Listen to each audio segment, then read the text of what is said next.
여러분 안녕하십니까? 박상규입니다. 저출산 문제는 상황을 더욱 엄중하게 인식하고 그동안과는 다른 차원의 고민을 해야 한다고 윤석열 대통령이 밝혔습니다. 대통령 직속 저출산위원회는 동거 커플도 가족으로 인정하는 프랑스식 제도를 새해부터 본격적으로 공론화할 예정입니다. 북한의 김정은이 제시할 2024년 정책 방향이 논의되고 있습니다. 미국과는 강대강으로, 중국, 러시아와는 밀착한다는 원칙을 재확인했고, 정찰위성 추가 발사, 핵실험 강화, 김주의 위상 강화 등이 제시될 것으로 보입니다. 먼저 이진곤 전 국민일보 주필, 조광형 뉴데일리 기자와 함께 말씀 나누겠습니다. 어서 오십시오. 네, 안녕하세요. 안녕하세요. 네, 올해 마지막 국무회의가 26일 열렸습니다. 윤 대통령은 저출산 문제에 대해 매우 강도 높은 발언을 했는데요. 직접 들어보겠습니다. 우리가 상황을 더욱 엄중하게 인식하고 원인과 대책에 대해서 그동안과는 다른 차원의 고민을 해야 합니다. 좋은 정책을 다 모은다고 해서 이것이 바로 저출산 대책이 될 수 없다는 것은 20여 년 이상의 경험을 통해 국민 모두가 충분히 알고 있습니다. 시간이 많지 않습니다. 모든 부처가 함께 비상한 각오로 저출산 문제에 임해주기 바랍니다. 네, 들으신 대로 더욱 엄중한 인식, 모든 부처의 비상한 각오, 또 그동안과는 다른 차원의 고민을 해야 한다는 표현이 주목을 받았는데요. 자, 그런 차원에서 대통령 직속 저출산 고령사회위원회가 프랑스식의 이른바 등록 동거혼 도입을 추진하고 있는 것으로 확인이 됐다는 보도가 나왔습니다. 자, 이건 어떤 제도입니까? 예, 그러니까 제도적으로 우리 이제 혼인 신고를 하고 그 제도적으로 이제 결혼을 인정받고 그렇게 하는 게 아니라 이건 등록만 하면 우리 같이 살래요 이렇게 등록만 하면 이 결혼 커플과 똑같은 그런 혜택도 주고 그런 권리도 주는 그런 제도인데 네. 예, 이제 유럽 쪽에서 이제 아마 프랑스에서 1999년에 민법으로 거기 이것을 인정하기로 했다네요. 그러니까 동거 신고만으로도 의사 표시만으로도 이제 기혼 커플과 같은 자격을 부여하고 예. 특히 중요한 것은 세금 복지 혜택도 똑같이 준다. 그럼요. 그런 거죠. 예, 제도적 그 부부나 똑같이. 근데 다만 이제 예, 부담스러운 의무 그건 또 해방시켜 주는 거죠. 그러니까 결혼을 꺼리는 사람도 같이 살면서 그런 어떤 이제 부부 관계에서 오는 여러 가지 부담은 안 질 수 있다. 그러니까 요즘 MZ 세대입니까? 이런 네. 식으로 이제 요즘 세대는 어떠냐면 가능하면 그 구속되기 싫어하거든요. 네. 억압받기 싫어하고 제도적으로도 제약받기 싫어하고 이런 세대한테는 아마도 상당히 솔깃한 그런 방법일 수가 있겠죠. 그러니까 우스갯소리로 시자만 들어가면 시금치도 싫어한다는 그런 문화 속에서 시어머니, 시아버지 인척관계 안 생겨도 좋다. 바로 그겁니다. 저도 이제 그런 생각. 왜냐하면 이제 우리 같은 연령대는 그런데 인척 관계 필요 없는 거예요. 네. 그렇잖아요. 결혼해서 생기는 인척 관계가 필요 없으니까 지금 말씀하신 그대로 시자들은 시월드는 관계를 안 맺어도 된다는 게. 시월드 원래 좋은 건데 그걸 이제 시가와 연관시키는 우스갯소리가 나올 만큼 특히 여성들이 그럼요, 부담스럽죠. 그 인척 관계가 발생하는 법적 결혼을 꺼려하니까 예. 바로 이제 그런 그게 점에서 예, 도덕적 의무이긴 하지만 시댁하고 사이에서 부모에 대해서 복양하고 하는 거. 그 도덕적 의무죠. 의무는 의무거든. 예, 그래서 그런 점에서 특히 여성 측에서 굉장히 그동안에도 부담스러워했고 세월은 지났는데 옛날에 요구하는 옛날식의 그 사고방식은 그대로 요구하니까 이 젊은 여성들이 견디기가 어렵죠. 예. 네. 말씀하신 대로 1990년대 말에 프랑스를 시작으로 벨기에, 네덜란드에서 도입해서 상당히 출산율 저하를 막고 인구 증가에 기여한 그런 시행되는 제도입니다. 우리 저출산위원회는 다음 달부터 새해 초가 되겠죠. 이 제도의 본격적인 공론화를 한다 이런 계획을 세우고 있죠. 그렇습니다. 통계청이요. 이 저출산 대응을 위해서 개발 중인 지표가 있는데 저출산 통계지표 체계 중에서 일단은 주요 지표 23개를 지표 누리에 공개할 예정입니다. 제가 살펴봤는데요. 이 지표는 총 3대 영역으로 구분됩니다. 일단은 출생아 수 등의 출산력, 그리고 혼인 건수 등의 혼인력, 그리고 결혼과 자녀 등에 대한 견해가 담긴 출산 현황이 공개될 예정이라고 합니다. 네. 그 저출산위가 추구하는 모델이 바로 프랑스가 1999년에 도입한 이른바 등록동거원, 약자로는 PACS라는 제도가 있어요. 이걸 이제 검토 대상으로 올려놓고 이게 어떠냐라고 한번 공론화를 장에 붙여보겠다 이런 얘기인데, 그렇게 되는데 중요한 점이 그렇게 되면 상당수 호응이 있을 걸로 보세요. 어떠세요? 일단은 뭐 중요한 것은 출산율이죠. 과연 이 제도가 출산을 높이는데 기여할 수 있느냐. 아직까지 유의미한 통계는 없는데요. 한 가지 참고할 만한 지표가 있습니다. 2021년도 기준으로 프랑스의 합계 출산율을 살펴보니까요. 1.82명이 나왔습니다. OECD 평균 회원국 중에 체코, 멕시코 등에 이어서 5위입니다. 네.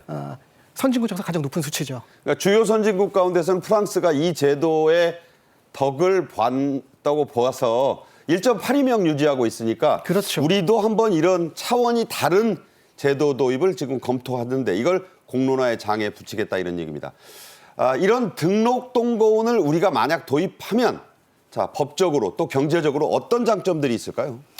그동안은 사실은 이 백약이 무효다 그랬어요. 저출산 해결하는 여러 가지 온갖 방법을 다 제시했는데, 근데 지금 이 방법을 쓰면 어쨌든 남자나 여자나 똑같이 법적인 부담을 지지 않는다. 그 점에서는 상당히 아마 젊은 사람들이 관심을 가질 것 같고, 또 우리 젊은 사람들이 인식이 옛날 우리 세대 인식하고 완전히 달라졌으니까, 그래서 윤 대통령도 완전히 차원이 다른 대책을 마련해야 되겠다. 그런 차원에서 종전까지 그런 출산 장려 정책보다는 좀 더 적극적으로 이렇게 하는데, 이렇게 함으로써 말이죠. 예, 지금 우리나라에도 보면 동거는 하되 결혼을 안 한다는 세대가 많아요. 그다음 젊은 사람들한테 물었더니 세 사람 중에 결혼이 바람직하다는 사람 딱 한 사람뿐이래요.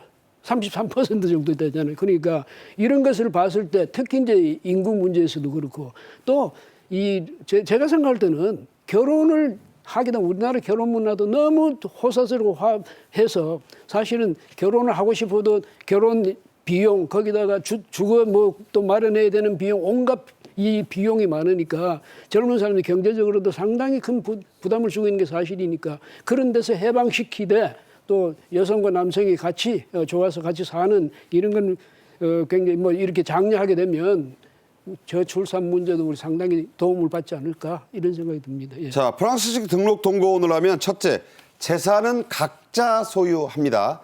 공동재산으로 법적으로 꼭 할 필요 없다. 또 하나, 배우자 중 남성이 자동으로 자녀 친권과 이 양육권을 갖게 돼 있는데 결혼을 하면 이거는 그렇게는 안 한다는 거예요. 제도가 이건 네. 당신 아들입니다. 이거는 지금은 제도가 보장해 주거든. 네. 그런데 이제 그렇게 되면 누구 아들인지 하는 문제가 생긴단 말이죠. 그리고 또 제일 포인트는 커플 중 남녀 중 어느 한쪽이 나 이거 해지하고 싶다. 그렇게 요청만 해도 관계 해소를 할 수 있다. 이런 점에서 굉장히 프리한 제도예요. 등록제니까 내가 등록 취소하면 그만이에요. 그러니까 여성이 원해도. 예, 그냥 요즘은 이혼하려면 이혼 소송을 걸어야지 얼마나 복잡합니까? 근데 그런 부담도 없어지는 거죠. 예. 네.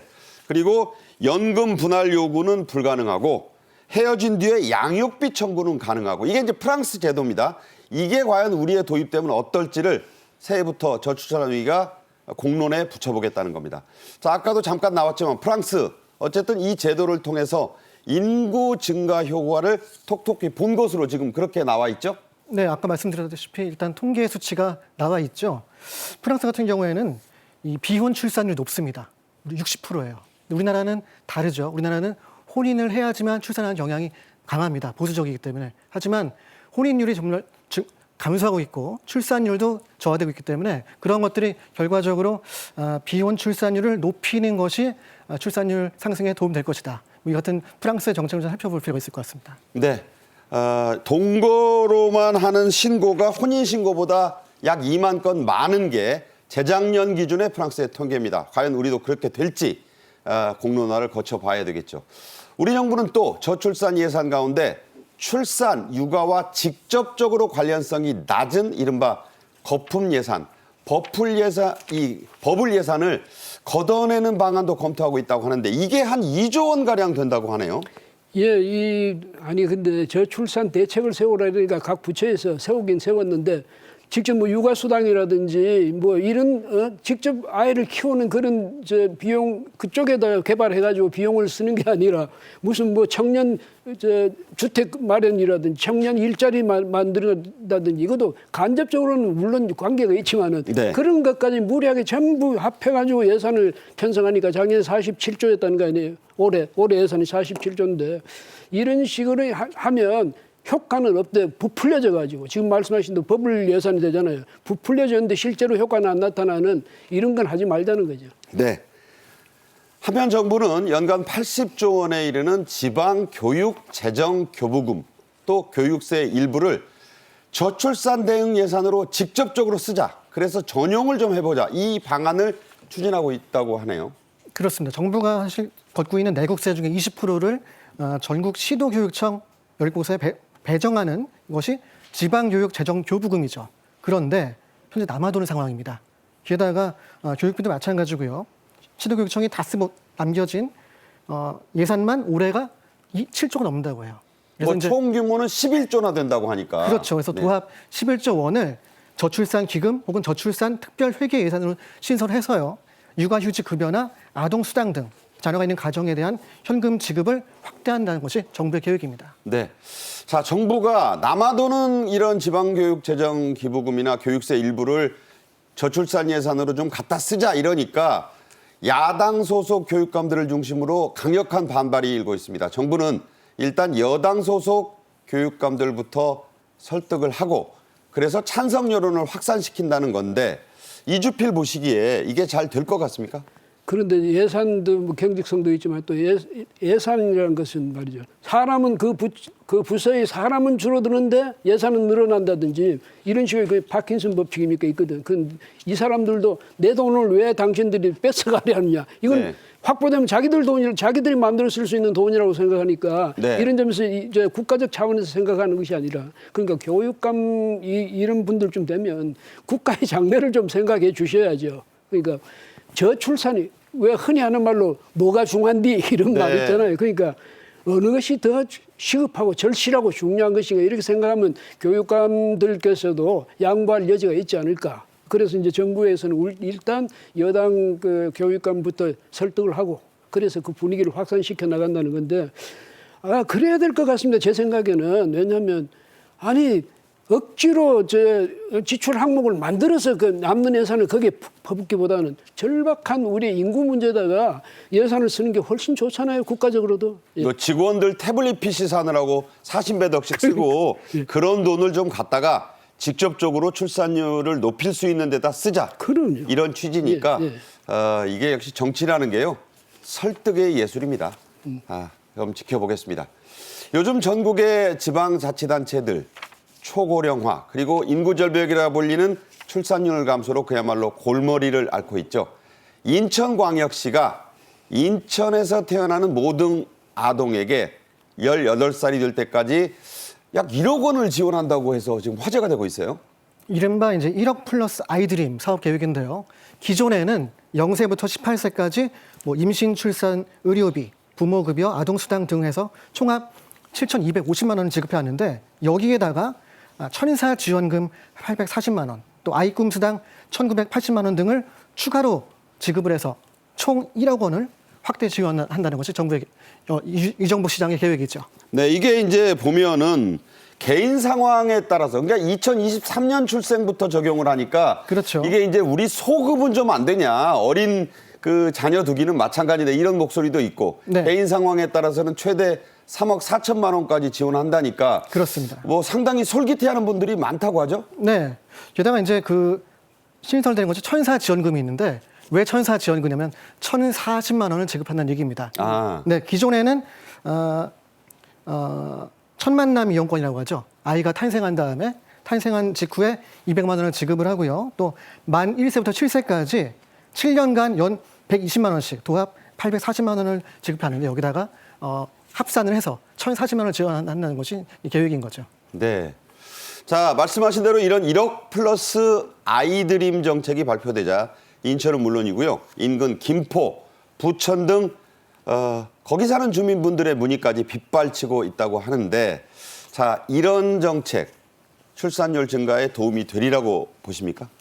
그러니까 지금 각 지자체도 그렇고 정부도 그렇지만 각 지자체도 지금 뭐냐면 어떻게 하면 저출산에서 벗어날 수 있는가, 이것 때문에 지금 그야말로 아이디어 싸움이에요. 그런데 이번 인천에 이런 것을 하니까 자기들 미처 생각 못했던 거, 그건 뭐냐면 이 사람들이 이렇게 관심을 갖는다는 그만큼 매력적인 제도일 수 있다, 이런 것 때문에. 그런데 지금 언론에도 굉장히 관심을 많이 갖고 있고, 근데 각 지역 뭐 지금 그 주변 지역뿐 아니라 부산이나 이런 데까지 굉장히 관심을 갖고 와서 벤치마킹 하려고 하고 하니까 이런 점에서 상당히 인기 있는 제도다. 그렇기 때문에 인기 있는 제도라는 것은 제가 생각할 때는 그 유추하자면 그만큼 효과도 나타낼 수 있을 것이다.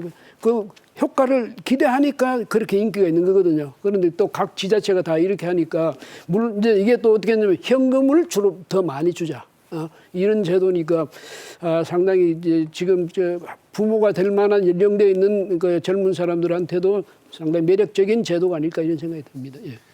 네. 인구 절벽과 출산율 감소가 낳은 웃지 못할 뉴스, 좀 웃픈 뉴스가 있죠. 반려동물용 유모차, 이른바 개모차가, 개가 타고 다닌다는 유모차, 개모차입니다. 실제 사람용 유아차보다 더 많이 팔렸다, 이런 통계가 나왔네요. 그렇습니다. 사실 저도 좀 낯설긴 한데 간혹가다 길거리에서 봤을 때 좀 처음에 당혹스러웠는데 최근에 너무 많이 보여서 이제는 좀 무덤덤해졌습니다. 사람인가 하고 보면 강아지예요. 강아지가 타고 있더라고요. 반려동물, 한마디로 반려동물용 유모차라고 해서 아까 말씀하신 대로 개모차라 불리는데, 제가 통계를 조사해 보니까 2021년도에는 이제 반려동물용 유모차와 유아용 유모차를 도합 100으로 봤을 때, 네. 21년도에는 개모차라고 약칭하겠습니다. 개모차와 유모차의 비율이 33대 67. 네. 이듬해에는 36대 64였는데, 네. 자, 올해 1, 3분기에는 57대 43으로 역전됐습니다. 역전이 됐네요. 그렇습니다. 개모차가 더 많이 팔리는 시대가 된 겁니다. 네, 그리고 저 강아지 타고 다니는 저 개모차가 처음에는 14~15만 원대만 있는 줄 알았는데 고가용, 그러니까 50~60만 원 넘고 70~80만 원짜리가 있는데, 제가 놀란 거는 네. 아니 우리 아이라고 해서 처음에 그게 강아지인 줄 몰랐는데 우리 아이 타는 건데 그 정도 투자해야죠 하는 분들 많더라고요. 반려동물 양육 수가 600만 명이 넘었습니다. 한마디로 국민 4명당 1명이 반려동물을 키우겠다는 얘기인데요. 좀 씁쓸하죠. 물론 좋은 일이지만 출산율은 저하되는데 반려동물은 늘어나고 있고, 뭔가 좀 기형적이지 않습니까? 그게 네. 반대로 이렇게 생각할 수 있어요. 출산율은 줄어들잖아요. 아이들은 안 갖잖아요. 근데 사람 혼자 사는 게 상당히 이제 사람들한테 사람들은 같이 어울려서 사는 그런 동물이란 말이죠. 그래서 혼자 살게 되면 어차피 그런 심리적으로 위안을 줄 수 있는 상대가 필요한 거예요. 반려. 그러니까 그게 반려니까, 그래서 반려동물을 키우는 사람들이 훨씬 더 자꾸 늘어나지 않는가, 이런 생각이 들고, 지금 말씀하신 그대로 우리 아이가 탈 건데, 제가 지나다니는 거기 보면 저 가게가 있어요. 다양하게 돼 있어요. 다양하게. 네. 놀라울 정도로. 예. 네. 반가운 경제 상황도 연말을 맞아 짚어보겠습니다. 15개월째 이어져 온 무역 적자 행진이 끝났다는 윤 대통령의 언급이 나왔습니다. 직접 들어보시죠.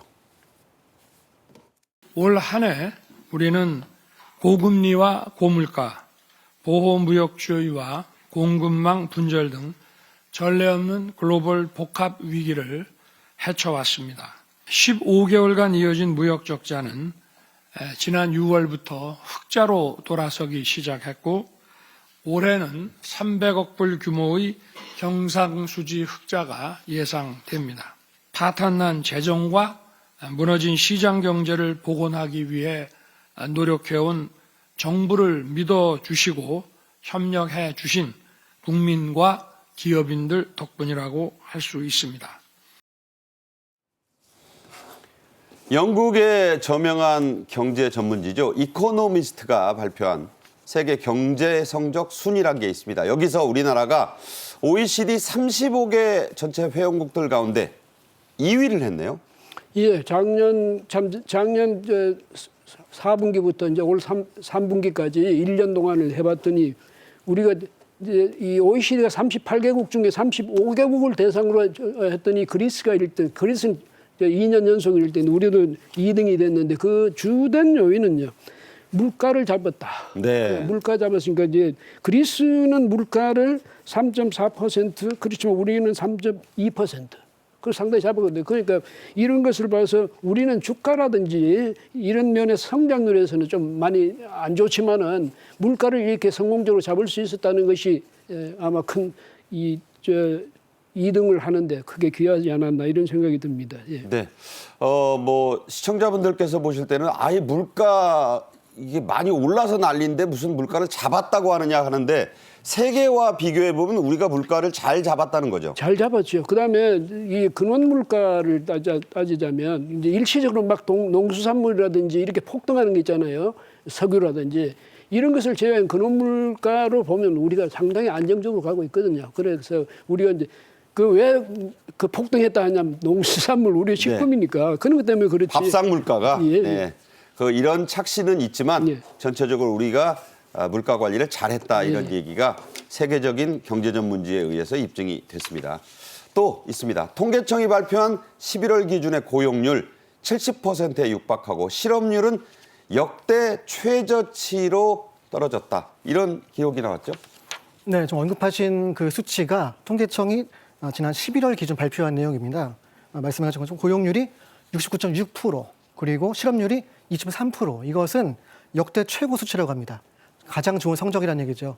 전 정권과 비교를 하자면 2021년 당시 기준으로는 연간 고용률이 66.5%였고 실업률은 3.7%였습니다.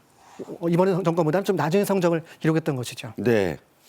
그 윤석열 정부의 실업률이 2.3%, 문재인 정부의 실업률이 3.7%니까 네. 일단 수치상으로도 실업도 현 정부가 좀 잘했다고 일단 볼 수 있는 거네요. 그렇습니다. 일단은 뭐 취업자들을 제가 좀 분석을 해봤는데 산업별로 분류하자면 전문과학, 또 기술 서비스업, 또 보건업, 사회복지 서비스업 종사자들이 좀 증가를 했습니다. 고무적이죠. 그리고 또 하나는 임금 근로자 중에 상용 근로자가 41만 명 증가를 했습니다. 반면에 무급 가정 종사자라든가 고용원이 없는 자영업자는 또 감소를 했어요. 네. 한마디로 효율적인 성장을 하고 있다. 고용을 하고 있다. 이렇게 볼 수 있겠죠. 네. 윤 대통령은 2024년 새해에도 현장 중심의 민생 행정으로 정부가 국민들에게 더 다가가겠다고 했습니다. 역시 직접 들어보겠습니다. 지난 10월부터 이어진 대통령실과 각 부처의 민생 현장 방문이 2,000건을 넘어섰습니다. 내년에는 국민들께서 삶의 질이 더 나아졌다는 체감을 확실히 가질 수 있도록 더 열심히 뛰읍시다. 새해에도 우리 정부는 현장 중심 민생 행정으로 국민들께 더 가까이 다가가야 합니다.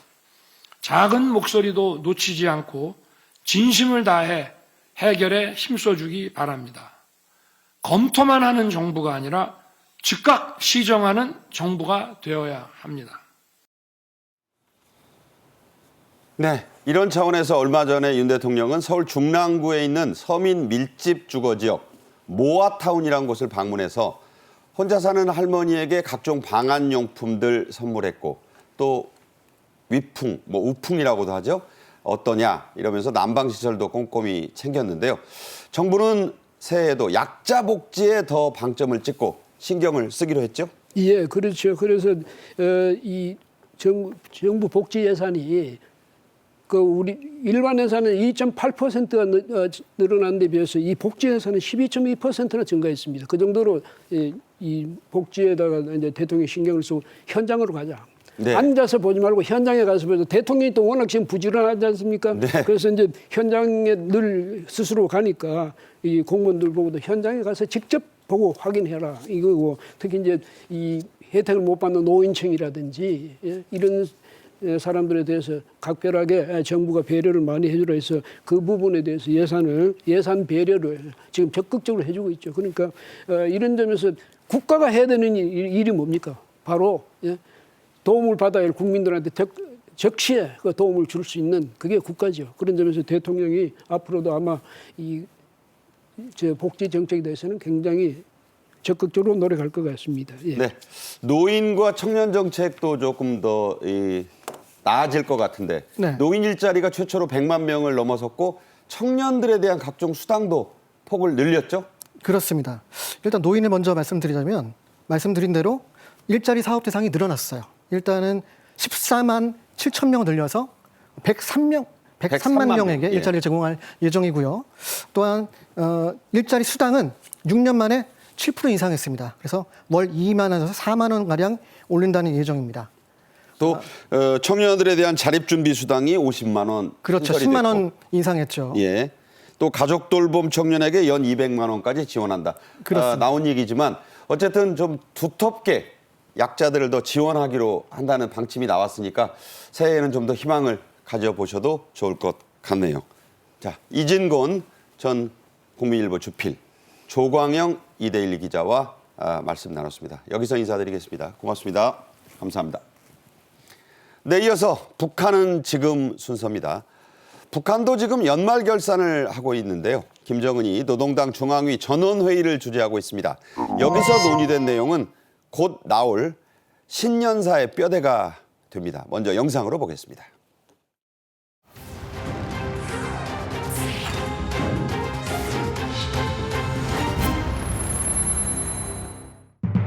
(2023년도) 당 및 국가 정책들의 집행 정령을 총화하고 2024년도의 투쟁 방향과 중대 문제들을 토의 결정하기 위하여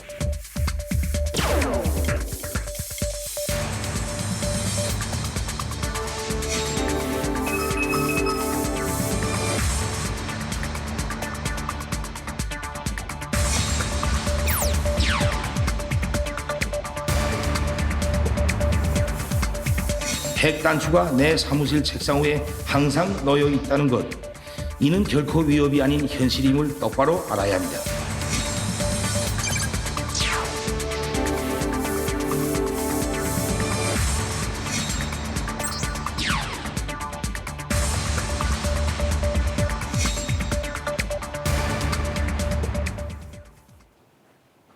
오늘도 고영환 통일부 장관 특별보좌역 모셔서 말씀 듣겠습니다. 어서 오세요. 안녕하십니까. 네. 북한의 이른바 중앙위원회 전원회의 26일부터 시작했고 31일까지 열립니다. 김정은이 주재하는 한 해 가장 중요한 회의라고 할 수 있죠? 한 해는 가장 중요한 회의인데 이제 8기 9차 전원회의가 아마 지금 열리고 있는 것으로 추정이 됩니다. 아직 보도는 안 나왔는데 네. 아마 30일에서 31일 사이에 끝날 것 같고 이 전원회는 당대회 한 5년 만에 열리는 당대회 사이에 당의 사업을 기본적으로 토론하는 가장 중요한 회의고 4년간은 전원회의하고 예. 5년에 한 번씩은 당대회를 하고. 당대회를 열고 그래서 아마 이번 당 전원회에서는 아무래도 올해 사업을 항상 결산을 하고 새해 명년 북한은 명년도라 그래요. 새해 북한이 나아갈 길을 제시하는 그런 전원회의가 될 것 같은데 네네. 어쨌든 북한 내부적으로는 지금 어느 정도로 단속을 강화한다 그러는가 하면 휴대폰을 다 받아가지고 휴대폰으로 동영상을 전송하는 걸 다 막는, 그러니까 뭔가 찍어가지고 사건 사고 같은 거 찍어가서 다른 사람들한테 넘기면 확산이 될까 봐. 손아르기 일절 못하는군요. 예, 그런 거를 그러니까 동영상 업로드나 이런 것들을 전혀 못 하게끔 업데이트를 하는 등 지금 통제가 굉장히 강화되고 있는데 네. 아마 내년에도 인민들에 대한 통제는 더 강화한다는 그런 메시지를 낼 것 같습니다. 네. 사랑의 불시착 같은 드라마로 나온 이 손전화기를 예. 다 걷어서 예. 이 가장 중요한 기능인데 동영상을 이렇게 서로 못 전하게 하면은 네. 뭐 이게 쓰나 마나 그냥 스마트폰이 아니네요. 그냥 전화기죠. 네. 예. 가장 큰 관심사는 역시 김정은이 내년 초에 내놓을 대미 또 대남 메시지라고 할 수 있겠죠. 예상 단계긴 하지만 자, 어떤 게 나올 걸로 보세요? 뭐 내년도가 이제 미국 대통령 선거가 11월 달에 있으니까 11월, 둘째 주 화요일. 예, 북한으로서는 향후 있을 미국과의 회담에서 유리한 고지를 차지하기 위해서 온갖 형태의 도발을 할 것 같고요. 뭐 메시지는 똑같은 메시지가 나올 것 같습니다. 네. 강대강 선대선. 선대선은 뭡니까? 미국이 선하게 나오면 우리도 선하게 나가겠다. 아, 강대강 선대선. 선대선. 그 원칙을 뭐 말은 조금 바꾸겠지만 다시 내보낼 것 같고요. 사실은 뭐 내년도도 그렇고 올해도 사실 그랬는데 뭐 북한이 계속 미사일 도발 같은 걸 했어도 중국과 러시아의 반대로 유엔 제재가 추가적으로 나오지도 못했고 안보리 의장 성명도 나오지 못했고 그랬거든요. 근데 지금 중국과 러시아와 관계는 내년에도 계속해서 그럴 것 같으니까 아무래도 러시아 중국의 손발을 묶인 손발이 안보리가 손발이 묶였거든요. 그래서 대형 도발들을 할까 굉장히 우려되는 상황입니다. 한 가지 돌발 질문 드릴게요. 김정은은 트럼프가 다시 복귀하는 거를 더 좋아할까요? 바이든이 한 번 더 하는 걸 좋아할까요? 바이든보다는 바이든 정부가 들어서서 지금까지 북한하고 일체 회담이 진행된 것이 없고 네. 바이든 행정부가 이제 북한 인권 문제를 계속 내오고 북한 인권 특사도 임명을 하지 않았습니까? 줄리 터너 특사를 임명했는데 그것보다는 이른바 러블레터를 주고받는다는 트럼프 대통령이 돌아오기를 학수고대하겠죠. 그나마 하노이에서 만났었고. 뭐 싱가포르에서도 만났고 네. 둘 다 한 번씩 감정에 빠졌는데 싱가포르에서는 트럼프 대통령이 김정은의 덫에 들어갔댔고 하노이에서는 트럼프 대통령이 친 덫에 김정은이 걸어 들어갔댔는데 그럼에도 불구하고 우리는 사이는 좋다고 트럼프가 계속 이야기를 하는 조건에서 트럼프 대통령과는 뭔가 하겠다고 하겠지만 그 사이 북한의 비핵화 문턱은 더 높아졌습니다. 네. 그러니까 고특보 보시기에는 그래도 트럼프를 더 좋아할 것이다. 네. 네. 결과는 좀 봐야죠. 보잘것없는 경제 성과를 포장을 하느라 북한 관료들 요즘 진땀을 뻘뻘 흘린다는 소식입니다. 자, 어떻게 한다는 겁니까? 북한 노동신문을 요새 보면 그냥 사방에서 성과가 났다고 뭐 농촌 새마을이 건설이 되고 그러면 사진을 보면 한 20세대 정도의 그 집이 지어졌어. 이게 네. 전시행정이거든요. 네, 20채 지어놓은 걸 가지고. 그리고 뭐 마을마다 뭐 공산주의 새로운 뭐 종소리가 울리고 있고 뭐 이런 걸 하고 뭐 김책제철소에서 산소 분리기를 만들었다. 근데 산소 분리기를 만든다는 소리는 김일성 때부터 이야기가 있었는데 네네. 이게 지금 한 60년, 70년 동안 한 거를 뭐 새롭게 만들었다는데 만들었는지도 모르겠고 이제 노동신문에서 계속 이야기하는 게 아까 조금 전에 얘기했지만 농촌이 천지 개벽을 했다. 진짜 개벽했어요? 천지 개벽을 했다는 게 무슨 소린가 하면 관계 수로를 좀 더 정비하고 소위 물길 뚫고. 새로운 살림집을 뭐 마을마다 리마다 한 10채 내지 20채를 지어놓고 농촌이 천지개벽을 했다. 그러니까 연말이 다가오면서 당과 정부의 간부들한테 새로운 성과를 빨리 보고를 하라. 그러니까 그냥 이것저것 만들어내느라고 아주 진땀을 흘리고 있다는 그런 소식입니다. 그러니까 뭐 황해남도 메기 공장에 새 자라 양식 오죽하면 이걸 기지라고 하네요. 자라 키우는 데를 자라 그 수조 늘어난 걸 가지고 자라 양식 기지를 건설했다. 네. 뭐 정말. 아마 참 북한 뉴스를 잘 보시는 분들은 김정일이가 만들어놓은 자라 공장에서 자라들이 죽어가는 걸 보고 화를 와락 내면서 그때 총살시켰다는 얘기도 있잖아요. 그래서 지배인을 초용하고 그런 사실이 있었는데 그런 것들을 다시 하고 있다는 소리인데 뭐 자라 농장 몇 개 만들어 가지고 뭐 천지개벽을 했다는 소리는 조금 오바된 소리인 것 같습니다. 네. 이 괄목이란 말이요. 눈을 비비고 본다는 건데 눈을 비비고 보니까 집 한 10채, 20채 지어놓은 거다. 이런 말씀이었습니다. 자, 그래서 김정은은 군사적인 치적 홍보에 더 몰두하고 있는데요. 북한 매체가 시도 때도 없이 보도하고 있는 북한의 군사정찰위성 발사 모습 다시 한번 보시죠. 2023년 11월 21일 22시 42분 28초에 평안북도 철산군 서해 위성 발사장에서 정찰위성 만리경 1호를 신형 위성 운반 로켓 천리마 1형에 탑재하여 성공적으로 발사했습니다.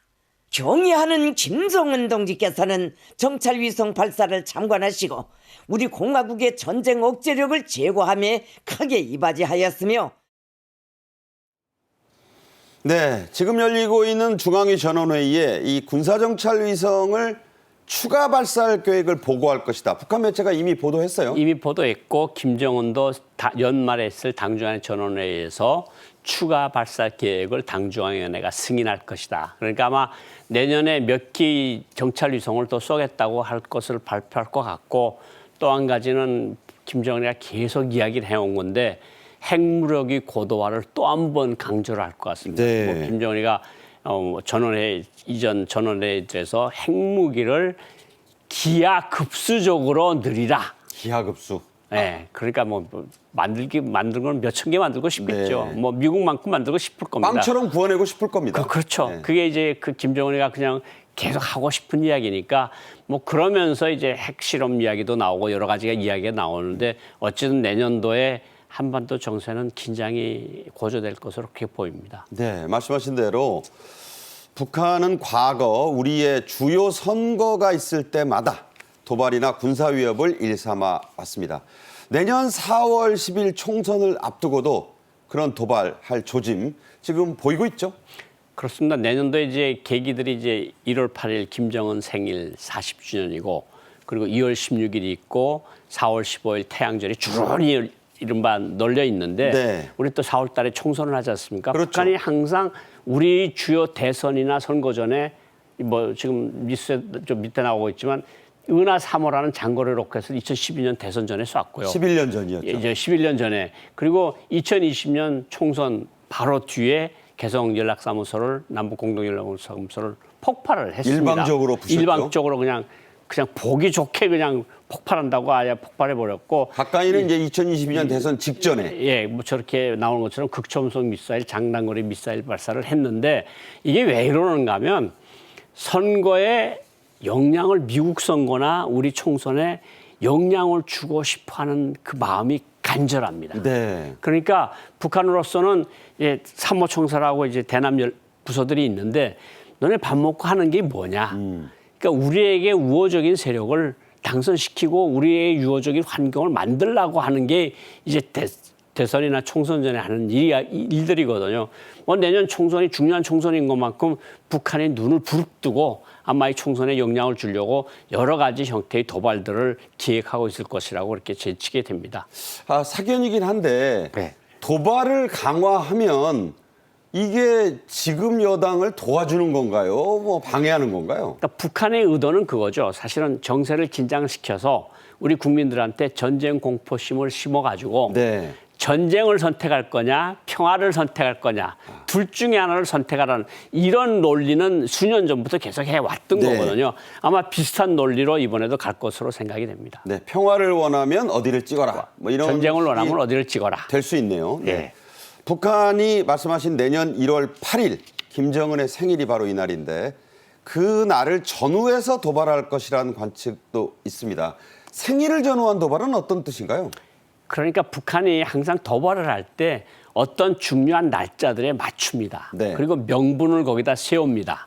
그러니까 뭐 위대한 수령님이 유훈이다, 위대한 장군님이 유훈이 있었던 날이다, 네. 뭐 생일날이다, 기일이다 이래가지고 그런 날에 맞춰서 항상 핵실험을 했고 미사일들을 쐈고 네. 화성 18형 미사일도 그렇게 쐈는데 이제 1월 8일이라면 이제 금방 얼마 안 남았거든요. 그럼요. 예, 그러니까 1월 8일 전보다는 1월 8일과 2월 16일 자기 아버지 생일을 맞이해서 그때 이제 도발을 할 수 있을 것 같은데, 지금 우려되는 상황이 뭐냐면 미중 충돌로 중국이 미국하고 대치하고 있고 우크라이나가 러시아하고 전쟁하면서 북한하고 밀착하고 있으니까 유엔 안보리에서 그 어떤 것도 할 수가 없어요. 지금 무력화돼 있죠. 그러니까 북한이 뭔가 도발을 하기에 굉장히 유리한 상황이죠. 네. 그러니까 좀 더 큰 뭐 이른바 7차 핵실험을 한다고 해도 유엔 안보리는 또 대북 제재를 의장 성명을 규탄 성명을 내지 못할 거거든요. 또 두 개의 전선 우크라이나와 이스라엘 하마스 전쟁을 맡고 있는 미국도 예. 세게 개입하기 힘들다. 그러니까 지금으로서는 아마 내후년도가 이제 당창권 80돌이고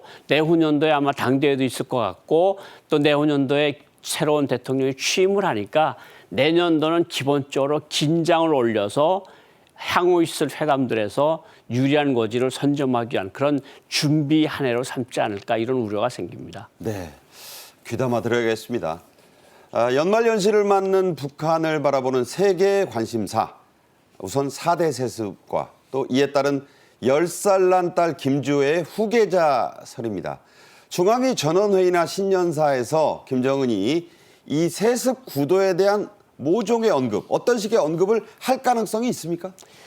뭐 사실은 아직 후계자로 확정된 단계가 아니고 후계자로 너무 일찍 확정을 해버리면 그 현재 있는 지도자의 권위라는 것이 훼손이 됩니다. 그러니까 띄우기는 계속 할 겁니다. 지금 본 대로 이제 예. 9월, 11월, 23, 30일 계속 뭔가 이 좀 격상을 하고 있거든요. 계속 격상을 하고 계속 4대를 계속해서 암시를 하고 있는데 4대 세습은 이제 북한 사람들이 받아들이는 눈치인데 과연 이게 무슨 문제가 있는가 하면 새로운 후계자를 딸이 생산을 하겠는데 그러면 그 김씨 혈통이 가겠느냐 네. 이런 우려들을 북한 간부들이 하고 있는 건 사실입니다. 자, 그래서 나온 얘기가 김주의 이름이 만약 이 지금 진행되고 있는 중앙위 전원회의에서 공식 호명이 되면 그건 또 위상 강화의 다른 차원이다 이런 얘기도 있어요. 그렇죠. 뭐 호명이 되고 그러면 이제 김정일이가 김주에 데리고 김정일이가 김정은 데리고 나오고 김일성이가 김정일 데리고 나왔던 이런 선례들이 있거든요. 네. 만약 당대회에 김주애를 데리고 나온다 그러면 거의 뭐 확실해 보이는 것 같은데. 전원회의에 만약 동석시킨다면 그러면 뭐 거의 뭐 한 70, 80% 이상으로 간다고 보여지는데 그러게까지 할까 하는 것이 이제 제 생각이긴 합니다. 네. 자, 우리 고 원장께서 특보를 맡고 계신 통일부의 해석이 또 관심사인데 우리 통일부의 정세 분석, 특히 이 중앙위 전원회의와 내년 신년사, 김주의 후계설에 대한 입장은 어떤 겁니까?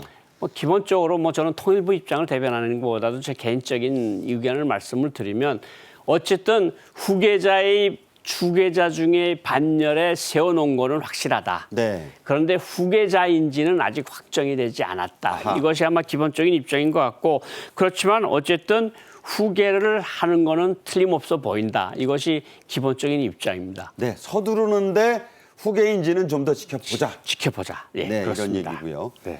한편으로는요, 고려 이전의 구식 왕조 사회나 다름없는 현 북한 정권에서 여성을 그것도 10살 난 딸아이를 후계자로 세우는데 고위 간부들, 원로들은 여전히 회의적이라고 하는 이야기가 있습니다. 대체로 북한 사람들 동향은 후계로 가는 거는 맞는데 방금 전에 말씀드린 것처럼 과연 성이 바뀔 수 있는 여성을 후계자로 삼을 것이냐. 그러니까 이제 김주애가 타성바지 남자와 결혼을 하면 그 아이는 김 씨가 아니니까.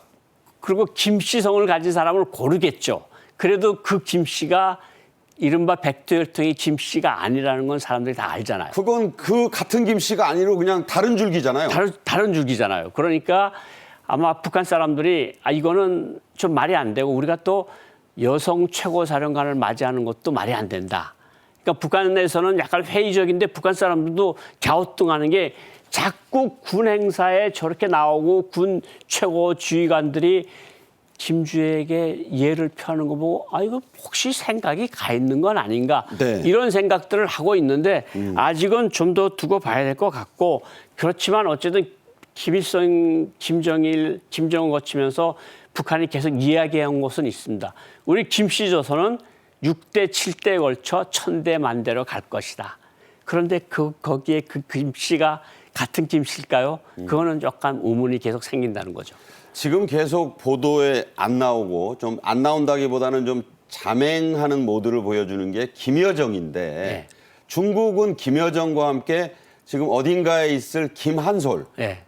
장남인 그 이제 장손이 되는 거죠. 네. 김정일로 보면 네. 그 김한솔도 지금 카드로 생각하고 있다는 게 우리가 알고 있는 거잖아요. 네. 그 두 사람의 위상은 어떻게 전망하십니까? 사실 후계자론에 의하면 다음 세대가 돼야 됩니다. 후계자는.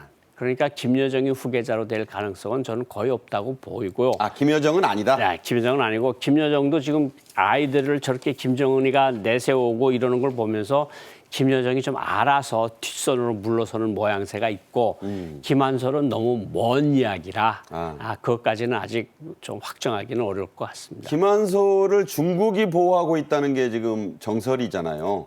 미국이 보고 좀 중국의 영향권 안에 있다가 미국으로 갔으니까 그러니까 미중이 같이 지금 보호하면서 예. 급변 사태에 대비한다는 말도 있는데. 그런 말도 있습니다. 그것도 한 가능성이긴 합니다. 네. 급변하는 북한이 참 내년 선거와 맞물려서 어떻게 나올지 정말 관심이 아닐 수 없는데요. 예. 앞으로도 좋은 말씀 부탁을 드리면서 예. 올해는 이게 이제 막방이 되겠네요. 마지막 방송이고 사실 올해 북한이 너무 많은 도발을 해서 막 우리 국민들이 걱정을 많이 했는데 그렇지만 제가 이 자리를 빌어서 한 가지 말씀드릴 거는 많은 분들이 뭐 그러다 전쟁이 일어나는 것이 아니냐 글쎄요. 이런 말씀을 하시는데 김정은이 지킬 것이 너무 많아서 네. 가진 것도 너무 많고 네. 한번 도발을 하면 그것으로 끝장날 수 있기 때문에 제가 말씀드릴 수 있는 건 도발을 하되 전쟁을 절대로 일으키지 못한다. 제가 그 말씀을 드리고 싶습니다. 네. 저도 그 말은 참 귀담아 듣겠습니다. 네. 오늘 말씀 고맙고요. 계속 좋은 말씀 새해에도 부탁드립니다. 잘 들었습니다. 감사합니다. 정책인 이슈가 준비한 오늘의 소식은 여기까지입니다. 시청해 주신 여러분 감사합니다.